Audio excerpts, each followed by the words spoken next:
Welcome back to GTO Extra. It is the opening weekend of the Premier League. My team, West Ham, are going to be kicking off in about 2 minutes' time. But I've brought in a special guest today, someone who I speak a lot about Man United with. He would say he's a very big Man United fan. I would beg to differ because we know he loves his tennis as well. And Man United started the season playing against Brighton. They struggled. They lost 2-1. Jonathan Silk, what was your thought? Dreadful, with the exception of about 15, 20 minutes at the beginning of the second half when I guess we kind of got a lucky goal with the own goal, but Rashford obviously missed a couple of chances and we ended up paying the price for that given the result at the end. But to be honest with you, I mean, there's very few positives. I would say Eriksen looked quite good, I suppose. For once, I don't think we can point the finger of blame too much at Maguire, but that is for once, given how dreadful he's been over the last 12 months. But let me say this. Martinez had a horrible debut, in my opinion. I thought Shaw looked out of shape. I mean, listen, I don't think Mourinho was right on many things, but I do think his assessment on Shaw was right. Shaw he's been at the club 9 years, I think, Shaw, and I know he had a horrible injury towards the beginning of his career, but at least he's probably played about 7 seasons. I'd say he's had one good season out of 7. That's not good enough for a guy that cost 30 million almost a decade ago, which in today's prices will be at least double or probably even treble. The right back, we need a right back desperately. I even thought, by the way, just on the subject of the left back, I thought we were so immature in the last 20 minutes of the match. I highlighted the fact that we looked quite good. There was sort of a feeling as though a comeback was on. You know, Rashford had those chances. I thought Ronaldo gave us some impetus in the second half. But I thought we saw out the game. We saw out the game. I thought I had to check the scoreboard at one point. We made a triple substitution on 90 minutes. And I'm thinking, what's the point? And the guy who came on at left back, the new left back, Malacia or whatever. Yeah, Malacia. You know, he's giving away fouls. I thought he was wasting time. I had to check, see what colour shirt he was wearing at one point. So, you know, you can see that I'm not particularly amused, put it that way. I mean, when Ten Hag came in, I saw what he did at pre-season. And I've been very encouraged with what he said in the media, the way he had the team working in pre-season. Brighton are a tough team to play. They are very well drilled. I think Graham Potter's a really good manager. But Man United today, I agree with I think defensively it was the most misjointed I've seen them in since last season. I mean, it just followed on from that. They didn't look any more organised. Luke Shaw had a poor game. The new signing Martinez, I think a lot of people were questioning his height. I saw he was getting bullied around by Welbeck at times. By Welbeck? Yeah, by Welbeck. And I think he's going to be in for a really long season. Yeah. Listen, it's the first game. I remember Jaap Stam's debut in 98 in the Charity Shield, and he was awful and got a pasting when we lost 3-0 and Elka pulled him left, right and centre.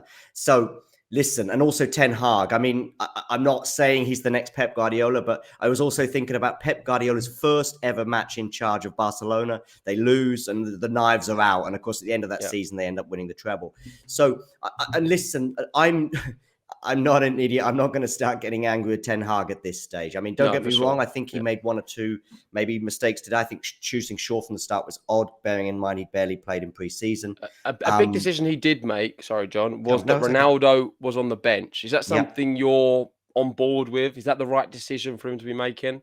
I think he talked about Ronaldo not being ready enough, and I understand that to some extent. But I think him being on the bench was more about putting a sign out that, listen, that what you've been doing the last 2 months will not be tolerated. I mean, to be honest with you, I think in an ideal world, he'd have obviously had Martial fit and maybe wouldn't have even had Ronaldo anywhere near the the 18 players or whatever it is now they have on the bench.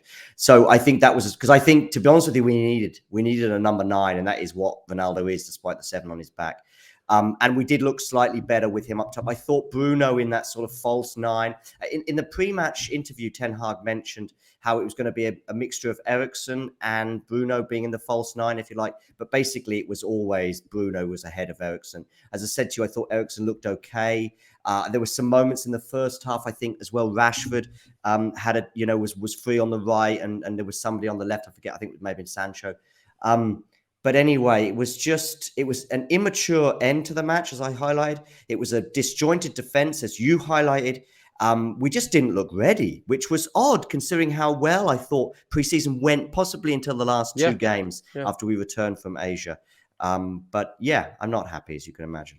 Yeah, I think the Martial injury is a big miss because he looked really good during Yeah, pre-season. yeah. But like you said, it is early doors. We can't read into it too much. Who do you Man United have next? Do you know? Yes, we have a nice sort of well, I thought today, I mean, I know you said that the game today was not too bad. So it was quite a tricky one. And you're right, it is tricky, but you could be playing Liverpool away or Man City away No, or whatever. We've got the reason I said that is because Brighton, for me, are a very good, they well-drilled and side. they're a well However, they've coached lost side, two of yeah. their best players in They have, yeah. Basuma and Cucurella. Yeah. Without them, you'd expect them not to be as free-flowing as they were today. But as much as I say Brighton are a difficult side, I agree with what you're saying. They're not world beaters.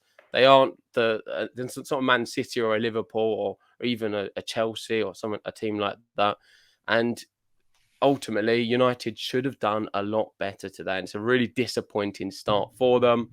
There's no point looking at the league table because there's only been one game. But out of the other matches, John, did any team blow you away? Actually, no, which is, I guess, the only encouraging thing. I think most results went the way we expected, with the exception of Liverpool. That's probably the standout result of the weekend, the Yeah. 2-2 with Fulham. But actually, of course, they were behind on two separate occasions. By the way, I see Brentford there in 8th. That's who United have next away next Saturday, I think it is. Nice. But let me just say one more thing about United, and then I'll give you a quick few seconds as well on the Premier League as a whole.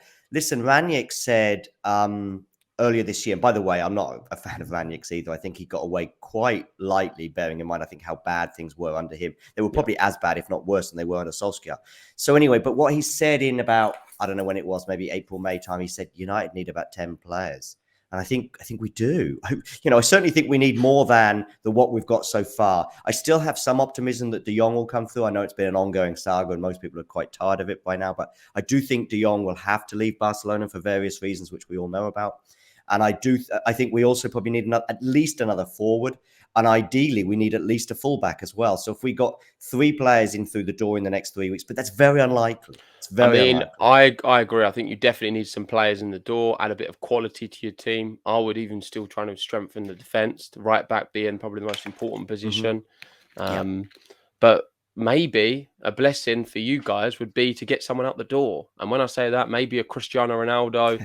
Is it a bit unsettling, the situation happening? I can't imagine the dressing room's very happy with him sulking, most likely, in there.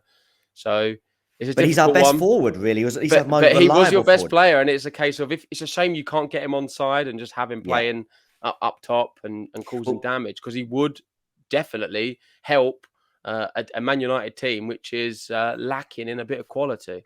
Definitely. Anyway, regarding this Premier League weekend, the standout result was the Fulham one. And I think it's obviously very encouraging for Fulham fans. There's been a lot of memes about Jurgen Klopp and him complaining about the dry pitch. Even Fulham FC's Twitter account, check it out, by the way, for those of you tuning in. Check out the Fulham. They've trolled Liverpool and Klopp this morning. I don't know if you saw that, JG. I haven't seen it, no.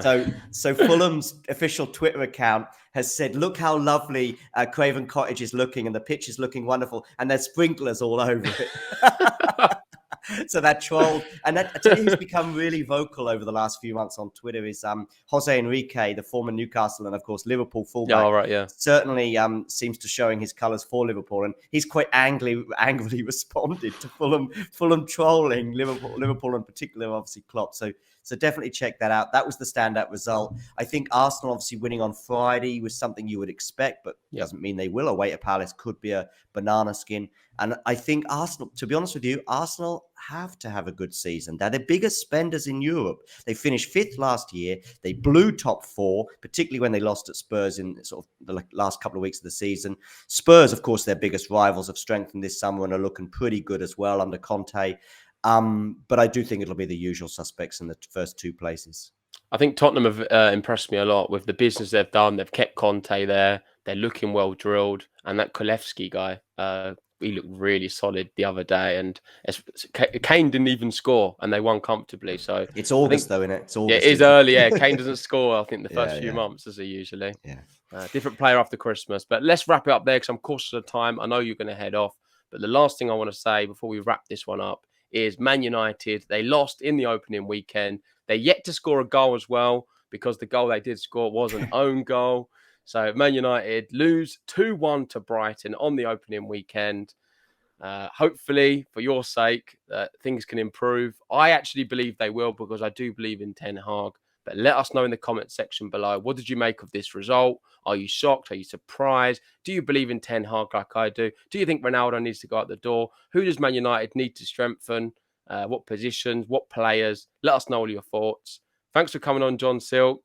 Go check out his channel as well. He's got that, Talking Tennis. I'll probably pop that in the description as well. And yeah, have a great day.